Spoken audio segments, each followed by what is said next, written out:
Selamat sore pemirsa, ini adalah talk show. Di sore hari ini ada talk show bersama Teknopedia ya. Ini bertemakan peran arsip digital era 4.0 bersama Anugrah Pratama dan disiarkan serentak bersama LPPL Radio Jawa Timur, ada RGR, Praja Angkasa dan RSAL FM. Dan tentunya dengan narasumber kita ada Doni, Presale Brother, dan tentunya membahas mengenai menyimpan dokumen dan data bukan soal di mana dan bagaimana, tapi pastikan harus aman dan bisa diakses tanpa keruwetan. Bagi sahabat yang ingin bergabung bersama kami, bisa langsung tonton live-nya di www.suarasidoarjo.id atau YouTube-nya kita. Ada LPPL Radio Suara Sidoarjo dan disiarkan juga bersama Radio Berjaringan ya. Dan juga bagi sahabat yang ingin bergabung bersama kami bisa mengajukan pertanyaan dan juga interaktif bersama kami bisa melalui media sosial anugrahpratama.com dan juga bisa melalui media sosial LPPL Suara Sidoarjo. Instagramnya ada suara_sidoarjo dan juga Suara Sidoarjo untuk Twitter kami. Dan untuk WhatsApp bisa menghubungi di 0811309109, 0811309109. Dan sore hari ini ya, kita sudah tergabung bersama Mas Doni, lagu Presale Brother. Kita sapa terlebih dahulu untuk sore hari ini. Selamat sore, Mas Doni. Sore Mbak Mega. Iya, ini ada Mbak Dia juga ya ini ya. Selamat sore Mbak Dia. Halo Mbak Meg, sore Mbak Mega. Iya, ini ada beberapa teman-teman yang gabung. Ini ada siapa aja nih? Boleh disapa juga mungkin? Oh, ini asistennya Mas Doni kayaknya. Oh gitu. Wah, ini kayak kelihatannya rame banget gitu ya. Oh gitu. Oh iya dong. Rame banget ini. Apa kabar nih suasana kantor di sana, mendung apa gimana nih Mas Doni dan juga Mbak Dia? Kalau Mas Doni di Jakarta ya Mas ya? Iya betul, saya di Jakarta. Oh, Mas Doni sama Mbak Dia ini terpisah ya? Saya sih di Surabaya. Oke. Oh iya, terpisah kita. Makanya Mas Doni bawa 2 asisten nih. Oke. Gimana nih cuacanya, mendung nggak? Di sini mendung banget nih, enak nih cuacanya sore-sore sambil ngobrol, ngeteh, ngopi gitu ya. Ditemenin sama gorengan gitu. Mendung Mbak. Mendung. Iya, di Surabaya kita lagi mendung. Kalau Mas Doni di Jakarta gimana Mas? Nah, mendung juga? Kita mau jelasin. Kebetulan saya lagi WFH nih, jadi brother kita lagi WFH. Oke. Nah, kalau di rumah sih ini baru selesai berhenti hujannya. Oh, barusan selesai berhenti hujannya. Waduh, hujan-hujan gini enak nih ya, ngobrol-ngobrol sambil ngeteh, ngopi, ditemenin pisang goreng gitu ya. Oke, nah ini ngomongin tema kali ini ya Mas Doni ya, tentang peranan arsip digital era 4.0. Kalau Mega tahu ya, dulu itu awal mulanya era industri 4.0 ini digagas di tahun 2011 ya Mas Doni, benar kan tuh? Iya betul. Jadi era 4.0 ini kan peralihan dari yang tadinya manual kita ke semua serba digital IT gitu kan. Iya, kalau dilihat-lihat ya tren perkembangan teknologi saat ini kan yang Mega tahu ini ya data besar atau big data gitu kan ya. Bahkan terdapat artikel ini ya menyatakan ya, Mega sempat baca-baca gitu ya. Ini kalau nggak salah itu data besar ini salah satu pilar fungsional industri 4.0. Mungkin nggak sih ini ada kaitannya dengan peran arsip digital era 4.0 di tema hari ini? Betul, salah satunya nanti ujungnya akan mengarah ke sana. Jadi kayak misalkan big data itu kan kumpulan sedemikian banyak data yang jumlahnya cukup masif. Yang kalau misalkan kita mau cari satu-satu itu tidak memungkinkan sekali. Jadi yang dilakukan oleh pemerintah saat ini mungkin juga sudah mulai beralih ya. Semua kita rakyat Indonesia, masyarakat itu diharuskan untuk menggunakan aplikasi. Contoh yang paling simpel adalah sekarang menggunakan aplikasi Peduli Lindungi. Nah itu juga salah satu bentuk wujud dari big data, di mana aplikasi Peduli Lindungi ini dia tersinkron dengan berbagai macam departemen. Seperti ada Kementerian Kominfo, terus kemudian Kementerian Kesehatan, terus kemudian terkait juga dengan kementerian yang lainnya. Nah, peran arsip digital era 4.0 ini sendiri ini gimana sih Mas? Boleh nggak sih ini dijelasin gitu? Ya, jadi di peranan arsip digital ini kita lebih mengarah ke arah corporate ya, ke segmen perusahaan.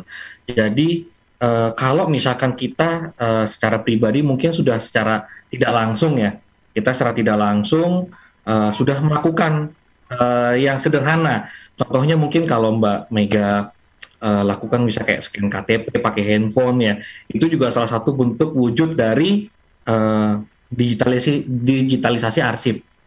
Nah, sekarang kalau kita berbicara tentang arsip digital yang era 4.0 ini, 4.0 ini benar-benar yang arsip ini akan bermanfaat dan bisa dikoneksikan atau bisa digunakan dengan beberapa aplikasi atau pihak-pihak lainnya. Jadi contoh misalnya seperti ini, kita datang ke rumah sakit, beberapa rumah sakit sekarang juga sudah digital, sudah menggunakan IT. Jadi dokumennya kita ngisi form gitu ya, kita udah ngisi formnya juga ada dua pilihan. Yang pertama sudah menggunakan apps, ada aplikasi. Saya juga sudah pakai ya, beberapa rumah sakit di pandemi seperti ini kan agak cukup susah kita untuk bertemu tatap muka dengan dokter secara langsung. Jadi via apps, nah kita ngisi biodata kita, identitas kita, atau kita bisa datang ke rumah sakit, kita ngisi formulir. Nah, salah satunya adalah beberapa dokumen-dokumen kita itu harus kita arsipkan. Tujuannya adalah suatu saat misalkan ketika kita mau mencari atau mau kita pemberkasan, itu kita dengan mudah menemukan data kita. Jadi mungkin kalau Mbak Mega datang ke rumah sakit nih, misalkan kayak RSUD nih ya, RSUD ini kan jumlah pasiennya ribuan ya, ribuan. Jadi kalau kadang-kadang kita menunggu nih antrian cukup lama. Jadi petugas di belakang itu dia perlu mencari berkas, dan berkasnya itu dia masih berupa kertas. Mungkin kalau Mbak Mega datang ke gudang berkasnya sebuah rumah sakit atau layanan pemerintah, atau mungkin kalau perusahaan besar korporat ya, itu dia gudangnya besar, mungkin bisa sampai berapa kalinya komplek perumahan kali ya. Nah itu dia harus cari berkas satu-satu dari, misalkan nama saya DONI gitu kan, dia cari D, terus kemudian O, kemudian N, kemudian I. Nah nama saya ini Doni ini terlalu umum. Nah mereka harus breakdown lagi ke usia, terus kemudian alamat mungkin untuk lebih presisi. Nah itu butuh waktu. Nah dengan menggunakan digital sebuah arsip, itu kita cukup hanya menggunakan sebuah software atau aplikasi, tinggal diketik namanya, nanti akan langsung muncul semua. Dan itu mempersingkat proses dan akhirnya meningkatkan efektivitas dalam kita bekerja. Begitu Mbak Mega. Oke, nah ini untuk membangun sebuah kepercayaan publik gitu ya, melalui arsip yang otentik, ini dalam penyelenggaraan sistem pemerintahan berbasis elektronik, ini bagaimana sih Mas Doni? Ya, jadi kembali lagi ya, dalam konteks seperti ini adalah layanan dari pemerintah ini juga harus reliable. Dalam artian adalah semua dokumen-dokumennya ini secure, kemudian dapat dibaca dengan mudah. Jadi dapat dibaca dengan mudah ini seperti ini Mbak Mega. Kalau misalkan Mbak Mega scan pakai handphone, misalkan kayak KTP atau mungkin layanan pemerintah ini perizinan misalkan contoh, karena beberapa instansi pemerintah sekarang mereka juga sudah digitalisasi secara masif, termasuk untuk proses perizinan, terus kemudian pertanahan ya, ini vital sekali nih. Jadi dokumen-dokumen itu harus terbaca dengan baik, misalkan kayak nama, identitas, terus kemudian yang paling penting adalah yang disebut tanda tangan digital signature. Jadi di Indonesia kita punya namanya BSSN ya. Nah, di BSSN ini mereka punya kewenangan untuk mengeluarkan sertifikat digital. Jadi mungkin kalau Mbak Mega sekarang ngurus akta kelahiran, terus kemudian surat tanah atau beberapa dokumen kependudukannya, itu Mbak Mega sudah melihat ada di pojok kanan bawah itu ada barcode QR. Iya, benar. Itu adalah suatu metode autentifikasi keamanan untuk melindungi bahwa data yang ada di sini valid loh, sah, dan dapat dipertanggungjawabkan penggunaannya. Jadi nanti ketika kita fotokopi, meskipun kita fotokopi kan barcode-nya terbaca, nanti bisa di-scan. Nah, di-scan ini dia akan merefer atau merujuk ke URL alamat dari instansi atau institusi yang mengeluarkan dokumen tersebut. Kurang lebih yang secara sekarang sudah dilakukan oleh pemerintah seperti itu. Iya, tapi untuk membentuk peran seperti itu ya di era digital ini kan perlu adanya sosialisasi ya untuk mencerdaskan masyarakatnya terlebih dahulu sebelum menggunakan. Nah, di sini perannya ini dalam bentuk apa ini kalau sudah dilaksanakan atau dilakukan? Peran yang pasti benar ya Mbak Mega sampaikan, sosialisasi ini penting sekali karena kalau tidak ada sosialisasi banyak masyarakat yang tidak tahu. Contoh yang paling sederhana adalah penggunaan barcode nih, QR. Saya juga kaget waktu ketika ngurus akta anak saya, tiba-tiba loh kok pakai QR nih gitu kan. Nah ini sosialisasinya ini juga juga kurang nih. Jadi saya mencoba mencari tahu gitu kan.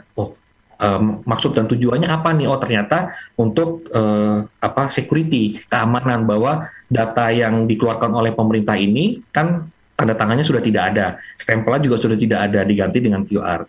Nah ini dengan mereka melakukan sosialisasi, contohnya seperti mereka kayak di sosial media, terus kemudian mereka juga sudah mulai beralih ke pemberkasan yang sudah mulai digital nih, kayak misalnya kayak kita dan ke rumah sakit juga sudah diinformasikan, biasanya suka ada X-banner atau ada spanduk gitu kan, yang mereka menginformasikan bahwa mereka akan beralih ke sistem digital yang mana akhirnya adalah mempermudah kita sebagai masyarakat untuk mengakses layanan ke pemerintahan itu, Mbak Mega.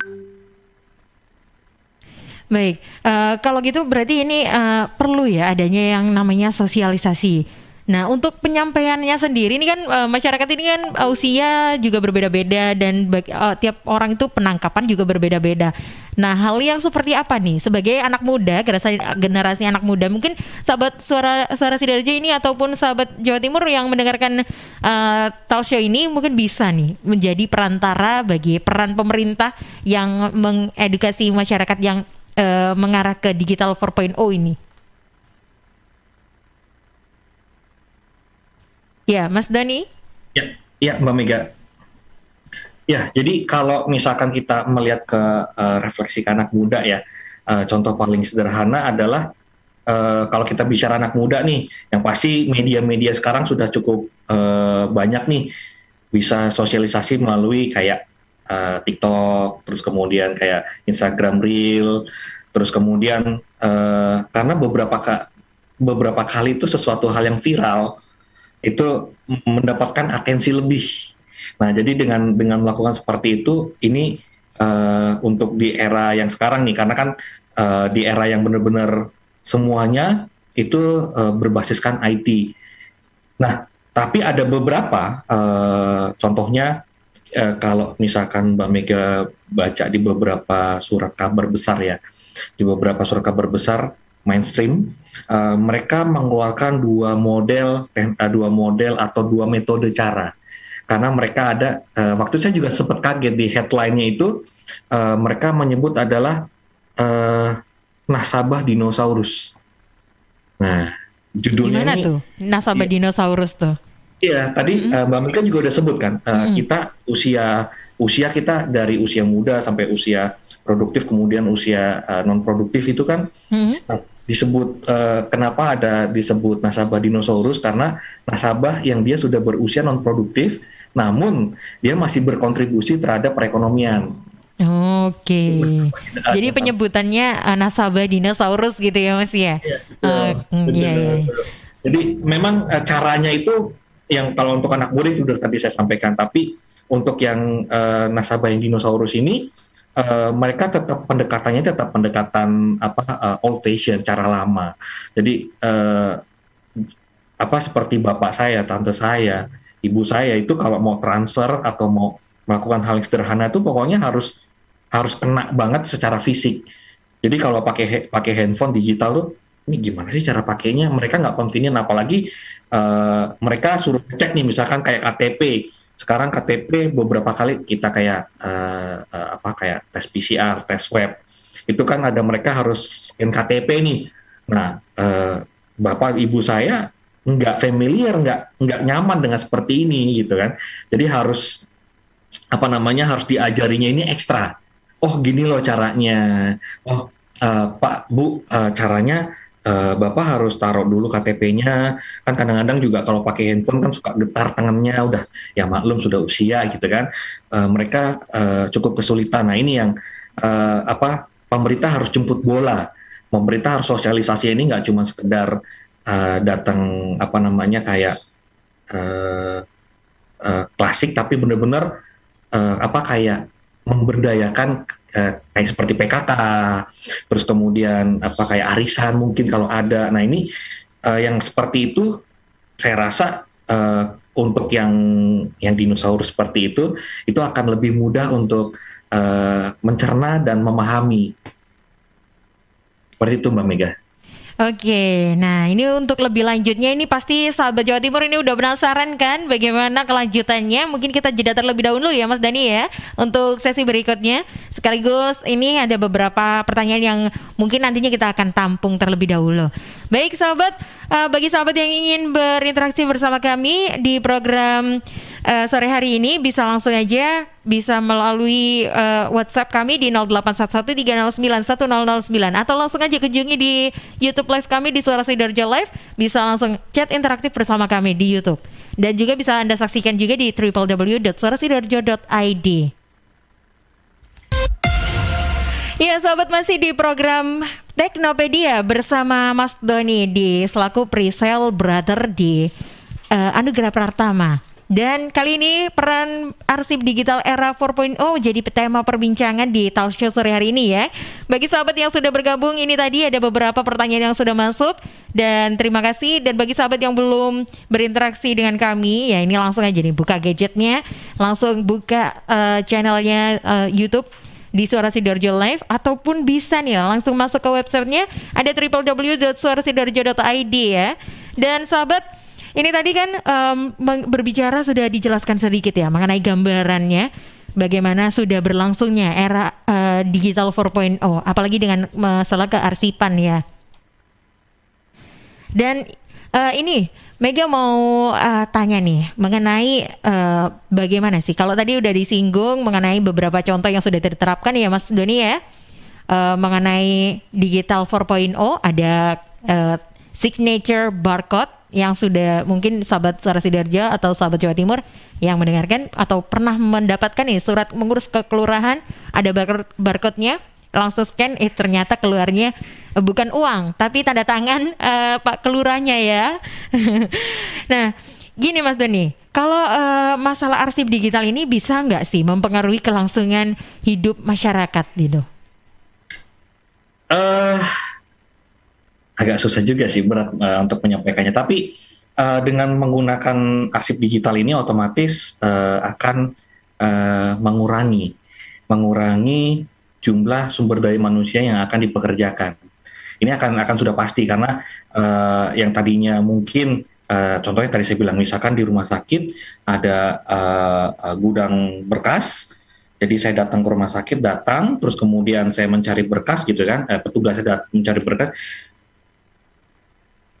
Datang mencari berkas, terus kemudian kurang lebih biasanya untuk mencari berkas dipekerjakan misalkan kurang lebih sekitar 3-4 karyawan.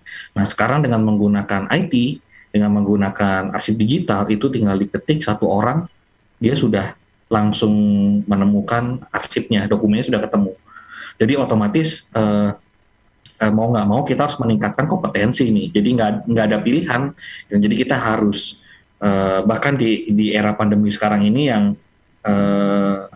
dulu mungkin kalau Mbak Mega sering dengar nih ada beberapa teman sering cerita atau ada orang berkata, saya nggak perlu IT, saya nggak perlu komputer lah, nggak perlu handphone, saya juga udah bisnis saya atau usaha saya bisa berjalan gitu kan. Tapi sekarang dengan adanya pandemi dengan dagang sekarang harus lewat handphone.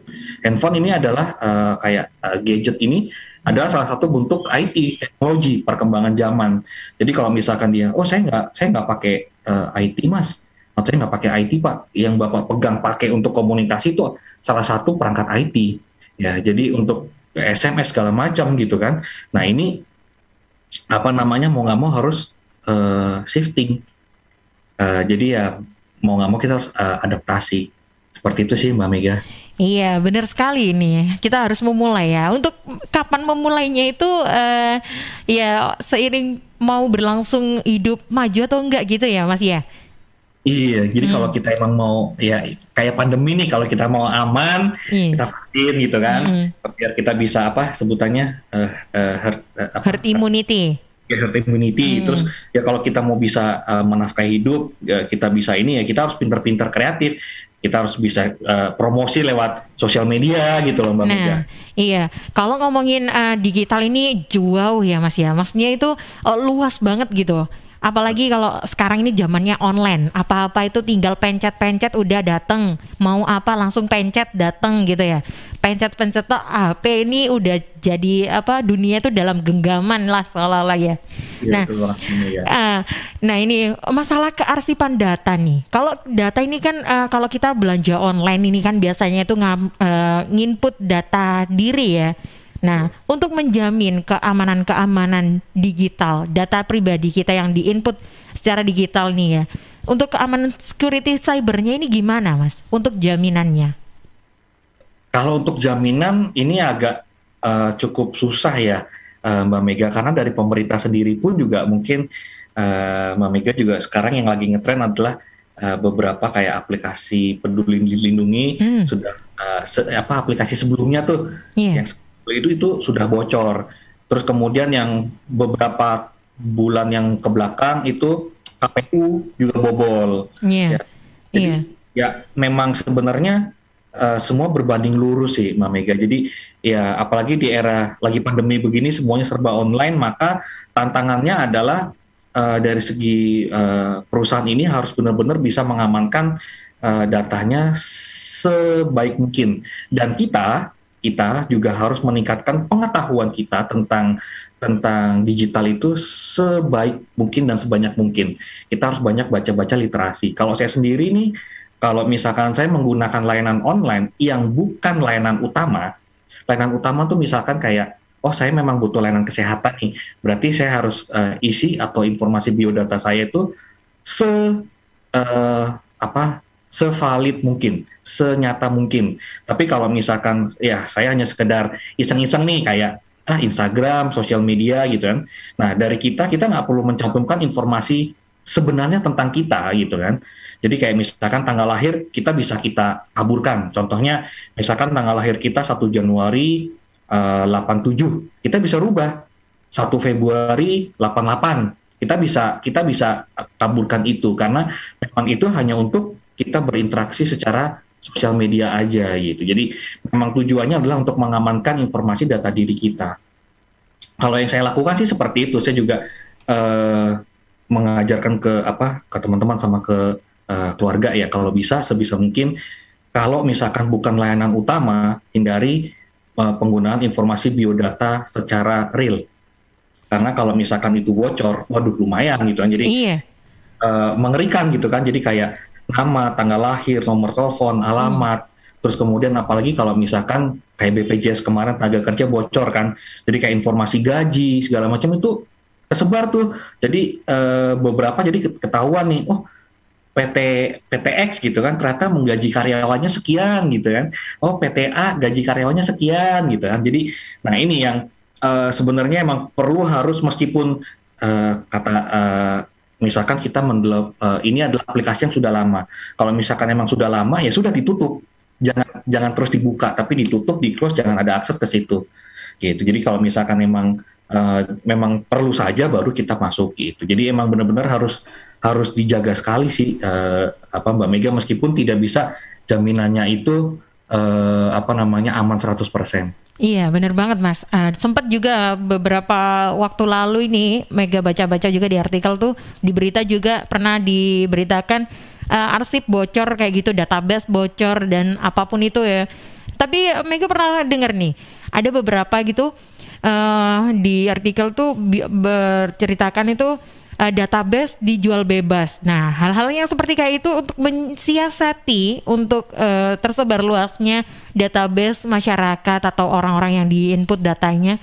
Ini seperti apa sih? Dibangun dari kepercayaan korporatnya atau perusahaannya atau dari diri masyarakatnya sendiri? Wah, kalau itu saya tidak bisa banyak berkomentar Mbak Mega ya, karena itu memang sudah balik ke ranah masing-masing masing-masing developernya ya. Cuman kalau untuk dari sisi karena itu kalau database itu kan hanya informasi yang sifatnya disimpan di database saja. Tapi kalau misalkan kayak peranan arsip digital nih yang tadi saya sebut, kayak beberapa dokumen-dokumen kita di-scan nih. Kalau kita menggunakan dokumen scanner 5 mega itu kan resolusinya tinggi sekali. Beda jika kita menggunakan handphone nih. Kalau kita menggunakan handphone kan beberapa kayak tulisan agak blur, kabur. Tapi kalau sampai informasi yang soft copy-nya ini yang high resolution atau beresolusi tinggi ini sampai bocor, ini mengerikan sekali.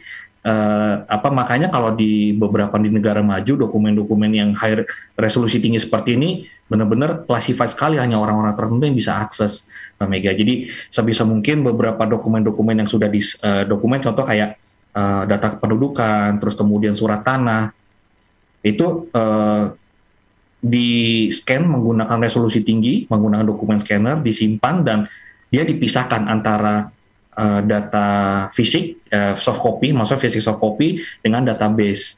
Jadi kalau misalkan database-nya yang bocor nggak apa-apa lah, tapi minimal soft copy yang paling vitalnya ini aman gitu. Jadi yang bocor paling cuma nama, alamat. Gitu. Kalau beberapa orang cuma nama, alamat segala macam. Tapi buat saya data seperti itu bocor cukup mengerikan sekali sih ya.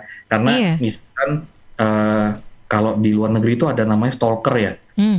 Nah, bayangkan Mbak Mega pulang dari kerja, ada penguntit nih ngikutin sampai rumah, terus bisa melakukan tindakan kriminal. Ini kan bahaya banget nih Mbak Mega gitu kan. Kalau misalkan benar-benar identitas pribadi ini sampai bocor sekali gitu.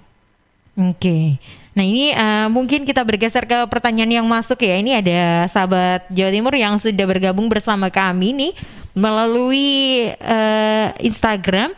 Ada @jj21 bertanya, bagaimana tanggapan Bapak mengenai antisipasi pertumbuhan arsip yang kurang dipahami oleh beberapa sumber daya manusia sehingga menimbulkan permasalahan yang tetap bertahannya sistem pengarsipan konvensional. Betul Mbak Mega, itu saya banyak menemui bahkan beberapa kali saya nemenin sales jalan-jalan gitu ya, berkunjung ke beberapa baik itu instansi pemerintah ataupun instansi swasta. Beberapa SDM mereka agak cukup susah untuk untuk beradaptasi gitu kan. Tapi biasanya dengan sesuatu atau yang sifatnya memaksa mau nggak mau dia harus mengikuti. Contoh, nah ini kebetulan banget lagi ada era pandemi nih. Nah ini adalah era yang memaksa orang yang tadinya saya nggak pakai IT, saya nggak pakai teknologi, saya bisa survive kok bisnisnya. Tapi sekarang enggak, gitu ya. Anda nggak pakai IT, Anda nggak menerapkan teknologi, ya sudah Anda tertinggal ke belakang. Jadi menerapkan IT ini tidak harus dia menggunakan teknologi yang canggih atau yang tinggi. Ya, cukup dengan dia melek dengan penggunaan sosial media, dia pakai untuk mempromosikan bisnisnya, itu juga sudah nilai plus. Ya, tapi kalau misalkan dia tidak bisa, ya sudah dia akan tertinggal. Nah, mau nggak mau harus ada sesuatu yang memaksa mereka harus berubah, mereka harus shifting. Nah, yang kalau misalkan masalah SDM ini memang masalah klasik, tapi pelan-pelan yang namanya shifting itu memang nggak bisa terjadi cepat ya. Itu akan terjadi bertahap. Contohnya yang waktu itu terjadi adalah perubahan dari taksi offline tiba-tiba ke taksi online. Ya, jadi yang tadinya taksi mereka biasa naik taksi biasa, terus tiba-tiba mereka harus shifting ke handphone. Nah ini juga semua nggak instan gitu, semua perlu proses. Mereka berdiri kapan, kemudian sampai terjadinya perubahan era shifting besar-besaran itu waktunya nggak sebentar. Dan saya yakin mereka pasti akan mau tidak mau mereka akan ikut. Nah ini tinggal dari kebijakan masing-masing perusahaan untuk memaksa perusahaannya ini bisa menggunakan layanan arsip digital, karena manfaat yang diperoleh dari penggunaan arsip digital ini banyak sekali, banyak banget manfaatnya.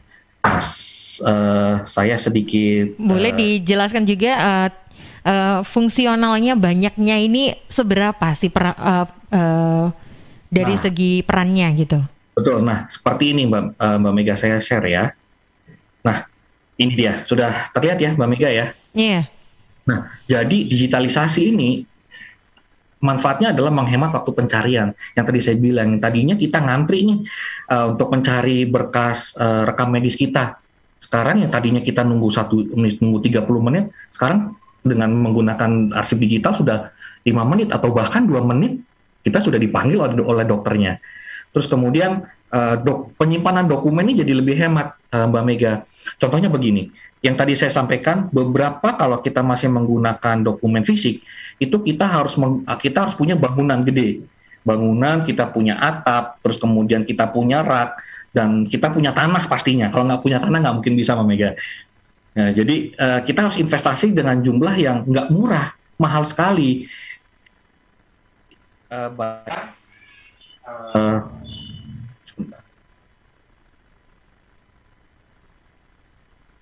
Halo? Iya, halo Mas Doni. Ya, masih terdengar. Ya, maaf ini terputus tadi nih. Oke, boleh dilanjutkan kembali Mas Doni? Ya, bayangkan kalau misalkan tidak semua instansi ini mempunyai alokasi dana yang cukup ya. Dan ini akan memberikan PR yang cukup banyak. Tapi dengan menggunakan digitalisasi, kita hanya memerlukan hard disk. Hard disk ini kecil. Apalagi sekarang sudah mengeluarkan beberapa prinsipal ya, mengeluarkan hard disk ukuran 8 tera ya.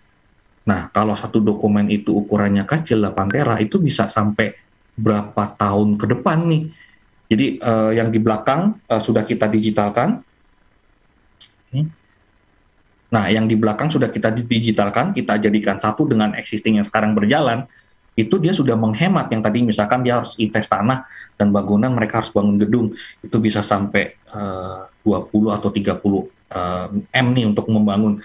Sekarang dengan modal 30 M itu dia bisa mendapatkan teknologi yang luar biasa, wah gitu kan, luar biasa, karena kita investasi hard disk itu nggak mahal banget, paling cuma sekitar satu yang bagus sekali itu harganya mungkin sekitar 4 juta ya, itu udah bagus banget. Nah terus kemudian mempercepat pengiriman dan distribusi dokumen. Sekarang kita biasanya suka pakai kurir kan, dokumennya ini nih ketinggalan pakai kurir, kurir kejebak macet, kejebak jarak hujan, ya mereka harus berteduh. Nah berapa banyak waktu yang terbuang. Nah tapi dengan ada digital, mungkin kita tanpa sadar sudah melakukan kayak kita kirim foto, set via WhatsApp, nah kirim foto, set via email gitu. Nah ini kita juga sama. Sekarang prosesnya adalah kita kirim via email atau kita mengirimkan dengan sebuah aplikasi yang memberitahu bahwa dokumen ini otentik, asli, yang dikeluarkan oleh si A, PT A gitu kan. Jadi dokumen ini benar-benar pengirimannya cepat, kemudian validitasnya terjamin, dan kemudian dapat di cross check keasliannya. Nah, yang paling terakhir adalah hemat biaya, Mbak Mega. Jadi dengan menggunakan dokumen scanner, ya arsip-arsip digital ini sudah menghemat ribuan space, kemudian menghemat biaya yang cukup tinggi juga. Jadi ini efeknya nih efek domino gitu, sebagai meningkatkan performa operasional perusahaan. Seperti itu, Mbak Mega. Oke, ini ada pertanyaan yang masuk lagi nih Mas ya. Antusiasnya sahabat Jawa Timur ini tentunya apalagi bahasnya tentang digital era 4.0 ini, wah gencar sekali ini ya. Ini salah satunya ada dari @jublejub. Waduh. Ini bertanya nih, kenapa ya Pak untuk mengurus berkas-berkas pada kelurahan saja sudah banyak yang menggunakan pengarsipan digital. Namun setiap mengurus perpanjangan berkas masih aja suruh fotokopi, sebel gitu.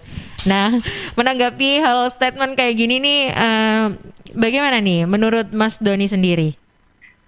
Ya, ini harusnya lebih banyak dari instansinya sih yang memberikan penjelasan. Kalau dari saya sih, kalau dari kita, kalau misalkan sudah punya teknologi, ya kita akan seharusnya kita pakai ya kayak misalkan iktp aja nih, kan judulnya I itu dari elektronik iktp. Iya benar. Jadi waktu itu pemerintah juga sudah menyediakan readernya.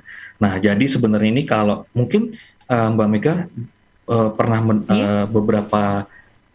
beberapa bulan ke belakang itu ada kasus kayak iktp disalahgunakan untuk vaksinasi. Oh gitu. iya, Oleh DNA kan. Nah, karena dia tidak melakukan verifikasi menggunakan teknologi itu, padahal kartu kita sudah bisa dimanfaatkan untuk verifikasi.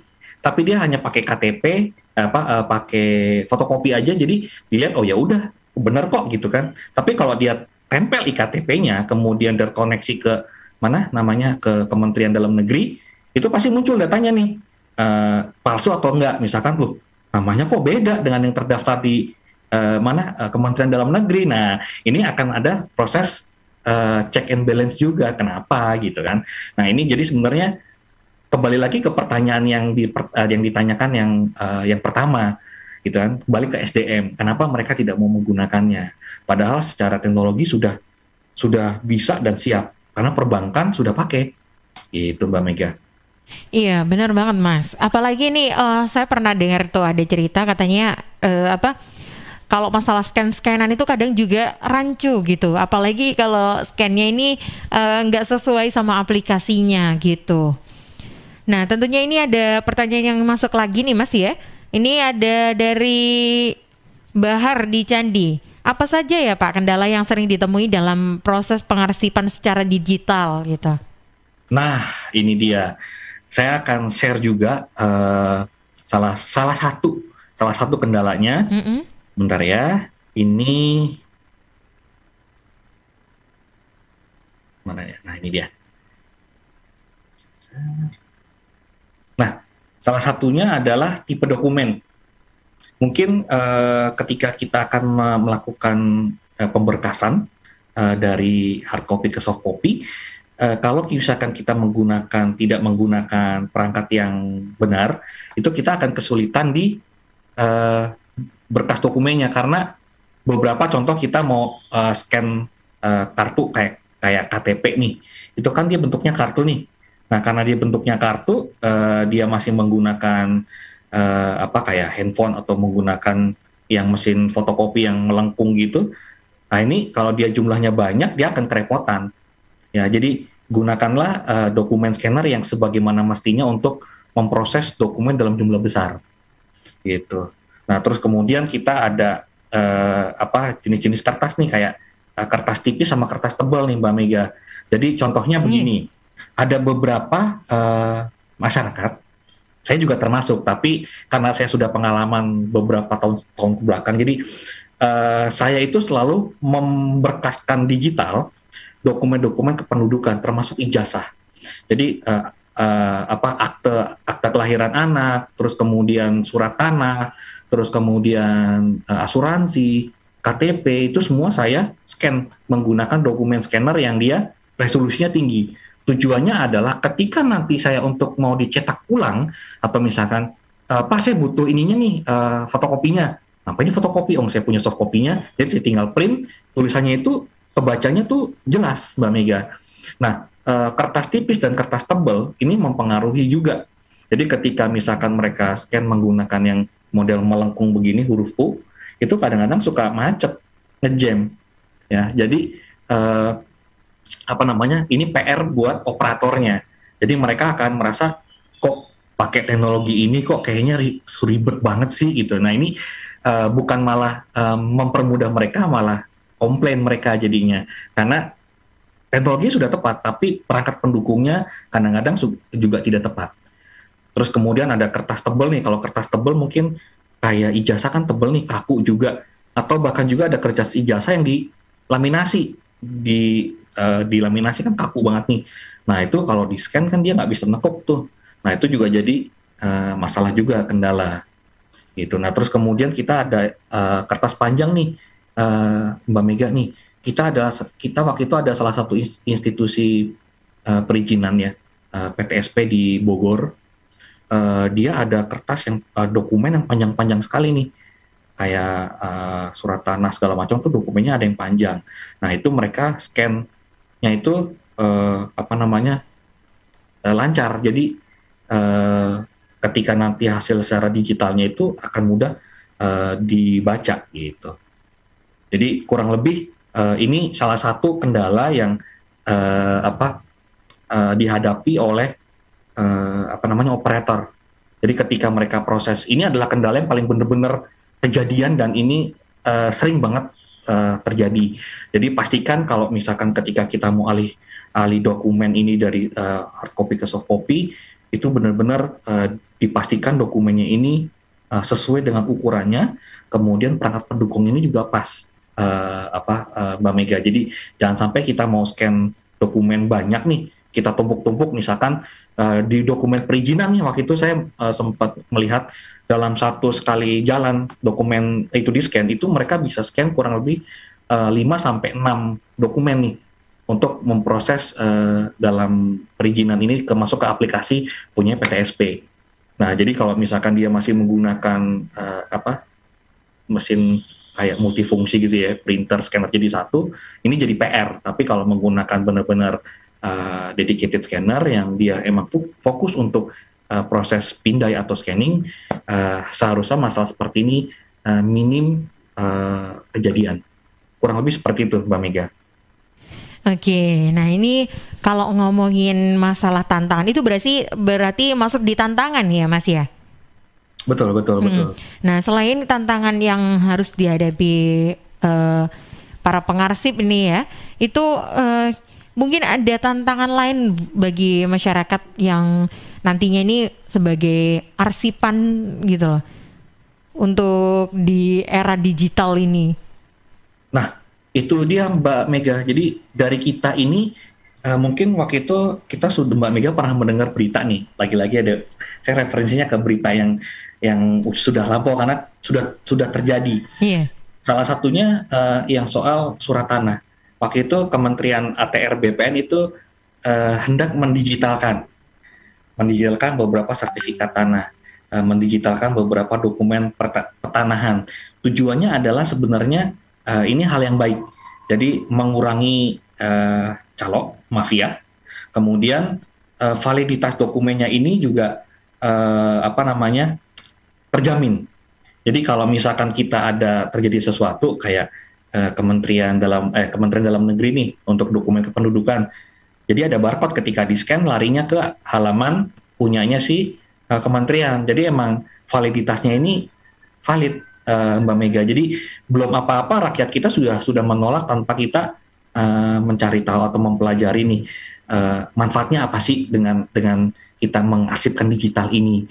Padahal manfaat yang diperoleh dari arsip digital ini banyak banget. Contoh nih, contoh salah satunya adalah kalau misalkan rumah kita kebakaran hangus, dokumen fisik kita gimana, Mbak Mega? Ya ikut terbakar tentunya ya, hangus iya. Jadi abu gitu. Ya, betul. Jadi untuk mengurusnya aja jadi panjang nih. Yeah. Tapi kalau misalkan kita sudah punya soft copy-nya, kita sudah mengarsipkan secara digital pribadi, plus dari pihak institusi atau kementeriannya sendiri juga sudah digital, maka untuk proses pengajuannya itu akan jauh lebih mudah dan cepat. Mudah dan cepat, intinya ini sih, mudah dan cepat. Karena yang dilakukan oleh arsip digital ini emang tagline utamanya adalah mudah dan cepat. Oke, nah ini untuk memudahkan lah lebih tepatnya ya. Mungkin ada closing statement ya, Mas, di tema hari ini ya, perbincangan kali ini mengenai peran arsip digital era 4.0. Statement ya, waduh, closing statement. Yang saya bingung kok nanya closing statement. Yang jelas jangan takut untuk berubah, karena segala sesuatu yang terjadi di depan pasti akan mau nggak mau akan kita hadapi sih. Itu Iya, itu aja Mas. Aduh, ini singkat, padat, tapi nangkep ya, jelas banget ini ya. Jadi mungkin sedikit menambah ya, kalau disimpulkan kalau bahwa tujuan dari implementasi industri 4.0 juga termasuk penggunaan teknologi informasi ini untuk membantu mengumpulkan informasi secara akurat ya dan lengkap tentunya ya. Seperti yang dibahas tadi oleh Mas Doni ya, udah detail lagi.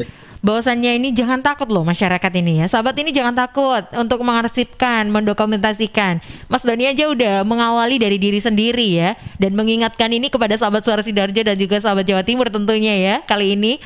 Dan tentunya nggak kerasa juga waktunya ini udah di penghujung acara aja nih Mas ya. Tapi ini sebenarnya banyak sekali nih ya yang perlu dibahas dan juga ditanyakan, apalagi seputar pengarsipan. Banyak orang yang merasa ragu untuk melangkah dan mengawali pengarsipan ini ya Mas Doni ya.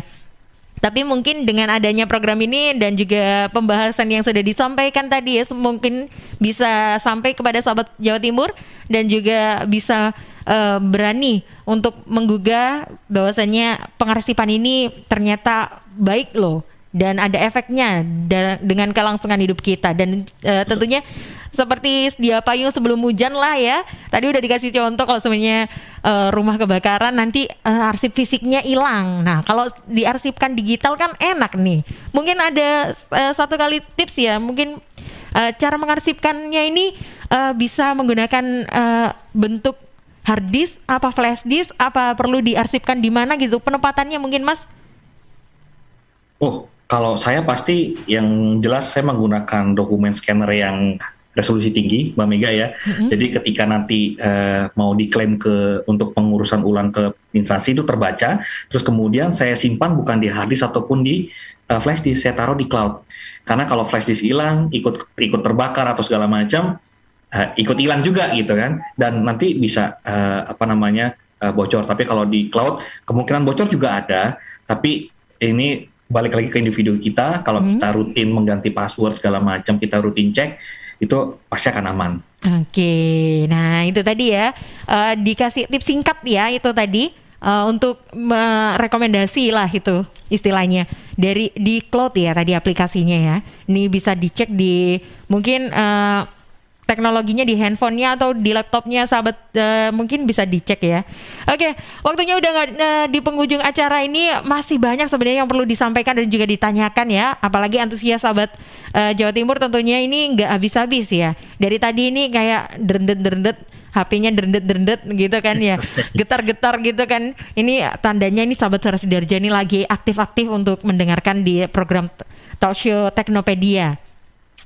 Dan gak kerasa juga waktunya udah habis. Mas Doni terima kasih sudah menyempatkan waktunya. Mbak Dia tadi udah partisipan ya dalam program ini. Terima kasih juga. Dan juga sahabat Suara Sidoarjo dan juga sahabat Jawa Timur tadi yang sudah ikut berpartisipasi dan juga sempat bertanya ya. Mohon maaf ya kalau sebenarnya pertanyaannya belum disampaikan secara jelas dan juga belum terjawab juga oleh Mas Doni ya. Terima kasih saya ucapkan kepada semua yang terlibat di program Talkshow Teknopedia bersama Anugrah Pratama dan tentunya didukung oleh Suara Sidoarjo bersama Doni selaku Presale Brother di tema peran arsip digital era 4.0. Dan sahabat bisa saksikan program ini melalui YouTube kami di LPPL Suara Sidoarjo dan juga bisa kunjungi di www.suarasidoarjo.id. Saya Mega Laksana pamit undur diri di program acara sore hari ini. Sampai jumpa.